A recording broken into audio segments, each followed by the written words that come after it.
అండి, welcome back to smiley Chinnu. ఎలా ఉన్నారు అందరూ? బాగున్నారా? నేనైతే చాలా బాగున్నాను. రోజు స్నాక్స్కి ఏం పెట్టాలో అర్థం కావట్లేదు. సో ఈ రోజైతే నేను పప్పు చోగడీలు అయితే చేశాను. లైఫ్లో ఫస్ట్ టైం నేనైతే చేయటం. మ్యారేజ్ అయిన తర్వాత చాలా వంటలు నేర్చుకున్నాను. నేను పెళ్ళికి ముందు అసలు ఏమీ రావు నాకు. అలాంటిది ఎన్ని వంటలు నేర్చుకున్నానో. నేనైతే పప్పు చోగడీలు ఎప్పుడు బయట కొనుక్కొని తినమే తప్ప ఇంట్లో ఎప్పుడూ ట్రై చేయలేదు. నేనైతే ఈసారి ట్రై చేశాను. చాలా బాగా వచ్చినాయి, పర్ఫెక్ట్గా వచ్చినాయి, కరకరలు ఆడుతూ చాలా చాలా బాగున్నాయి. నేనైతే ఎలా చేశాను అంటే 1 కప్పు బియ్యం పిండి, 1/2 కప్పు మైదా పిండి తీసుకున్నాను. దాంట్లో కొద్దిగా సాల్ట్ వేసి మిక్స్ చేసి అటు ఇటు కలుపుకొని, పచ్చి శనగపప్పు అయితే ముందుగా నానేసుకొని దాన్ని మళ్ళీ ఆరబెట్టుకొని, సో నీళ్ళు ఫస్ట్ బాయిల్ చేసుకొని దాంట్లో కొంచెం కారం, కొంచెం ఉప్పు వేసుకున్నాను. నీళ్ళు బాగా మరిగిన తర్వాత కొంచెం నెయ్యి, 1 స్పూన్ నెయ్యి అయితే వేసుకున్నాను. నెయ్యి వేసి వాటర్ బాగా మరిగే వరకు ఉంచి దాంట్లో పిండి అయితే వేసుకోవాలి. బాగా వాటర్ నాకు తెలిసి 2-3 పొంగులు వస్తే ఎసర్లా మరగాలి అంటారు కదా, అట్లా పొంగు వస్తే చాలా బాగుంటుంది, మంచి స్మెల్ కూడా వస్తుంది. నాకైతే అస్సలు వంటలు వచ్చేవి కాదు. పెళ్ళికి ముందు అనకూడదు కానీ మగరాయిల్లా తిరిగేదాన్ని.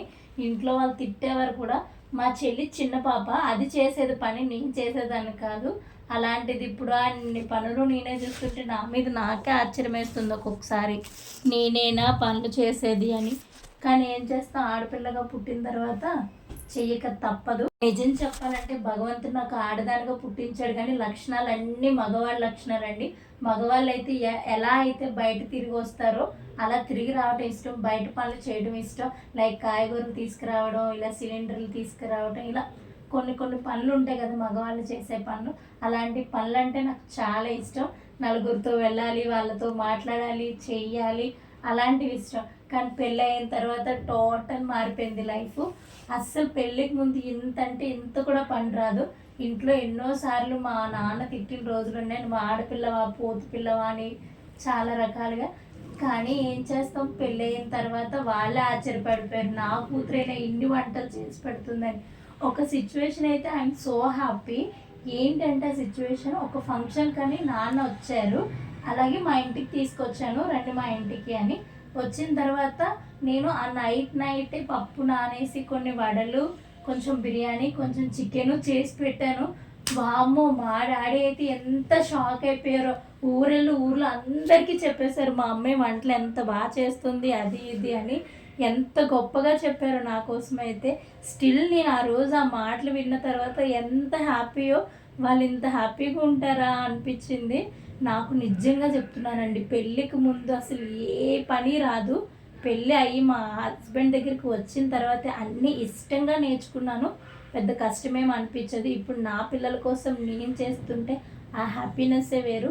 చేసినప్పుడు కన్నా తిని బాగుంది అని చెప్తే ఆ హ్యాపీనెస్ నిజంగా 1000 రెట్లు డబ్బులు ఇచ్చినా సరే ఉండదు. అంత హ్యాపీగా ఉంటాను. నేను ఏం చేసినా సరే మా పిల్లలు బాగుందమ్మా అని చెప్తారు. నాకైతే భలే ఇష్టం. మా పెద్ద పాప ఇప్పుడు ఎదుగుతుంది కాబట్టి రుచులు అన్నీ తెలుస్తాయి, ఉప్పులు కారాలు ప్రతిదీ కూడా తను చెప్తుంది. మీ ఇంట్లో కూడా ఇలాంటి పిల్లలు ఇలా కామెంట్ చేస్తారని, నాకైతే ప్రతి పనిలోని మా పాప ఏదో ఒకటి చెప్తూనే ఉంటుంది. నువ్వు చీర కట్టుకోమ్మా బాగుంటావు, జడ ఇలా బాగాలేదు, ఇలా వేసుకో అని చెప్పి చాలా రకాలుగా సజెస్ట్ చేస్తుంది. మన పిల్లలు మనకు చెప్తుంటే ఆహా ఏదోలా ఉంటుంది. కొంచెం మందికి ఇది నాకు చెప్పడమా అనిపిస్తుంది, కొంచెం మందికి అబ్బా నేను మా పాప దగ్గర నేర్చుకుంటున్నానా అనిపిస్తుంది. నేనైతే చెప్తున్నాను కదా, రౌడీ రంగంలా ఉండేదాన్ని, అలాంటిది ఇప్పుడు మొత్తం కంప్లీట్ ఆడపిల్ల మెటీరియల్ అయిపోయాను. ఇంట్లో లేవడం, పనులు చేసుకోవడం, ఇంకా ఇవే సరిపోతున్నాయి ప్రతిరోజు. కానీ బయట నుంచి స్నాక్స్ ఎన్నని తీసుకొస్తాం చెప్పండి.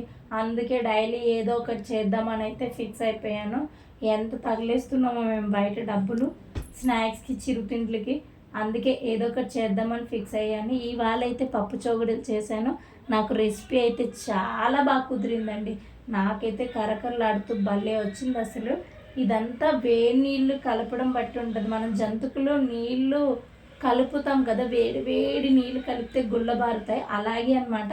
కాకపోతే పిండి డైరెక్ట్గా ఇందులో వేసి కలుపుతాం. 1-2 నిమిషాలు ఉక్కబెట్టడం ఏదో అంటారు కదా, అలా చేసాము.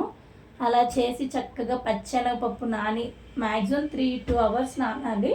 నాని పప్పును ఆరబెట్టుకోవాలి. మళ్ళీ ఆరబెట్టుకోకపోతే ఆ పప్పు అంటుకుపోయి జారుడు వచ్చేస్తుంది. పప్పు అంతా ఆరిపోయిన తర్వాత చక్కగా చిన్న చిన్న ఉండలు చేసుకొని ఇలా పొడవుగా తాలికల్లా చేసుకొని చుట్టేసుకోవడమే పప్పు వేసుకొని. చాలా బాగా కుదిరే. ఆయిల్లో ఇది చాలా ఇంపార్టెంట్. ఆయిల్లో మనం వేసేటప్పుడు బుడగలు వస్తాయి కదా, ఆ బుడగలు మొత్తం పోయే వరకు ఉంచుకోవాలి ఖచ్చితంగా కూడా. అప్పుడే మీకు క్రిస్పీగా వస్తుంది, లేకపోతే లోపల మెత్తగా ఉండిపోతుంది. ఆయిల్ బుడగలన్నీ పోయేదాకా ఉంచుకోవాలి. ఈ టిప్ అయితే మ్యాక్సిమం ఎవ్వరు చెప్పరు, నాకైతే మా అమ్మ చెప్పింది. ఒకసారి వంట చేసేటప్పుడు జంతుకులు వేసేటప్పుడు ఆ జంతుకుల నుంచి బుడగలు వస్తాయి కదా, బుడగలు మొత్తం పోయేదాకా ఉంటే ఉడికిపోయినట్టు. ఎందుకంటే పచ్చిపిండి కదా మనం వేస్తాం, పచ్చిపిండి ఉడుకు రావాలి అంటారు. సో చాలా బాగుంటాయి. మీరు కూడా ఒకసారి ట్రై చేసి రెసిపీ ఎలా అయితే వచ్చిందో మీకు నాకైతే కమెంట్ చేయండి. ప్లీజ్ నా ఛానల్ని సపోర్ట్ చేయండి, షేర్ చేయండి, లైక్ చేయండి.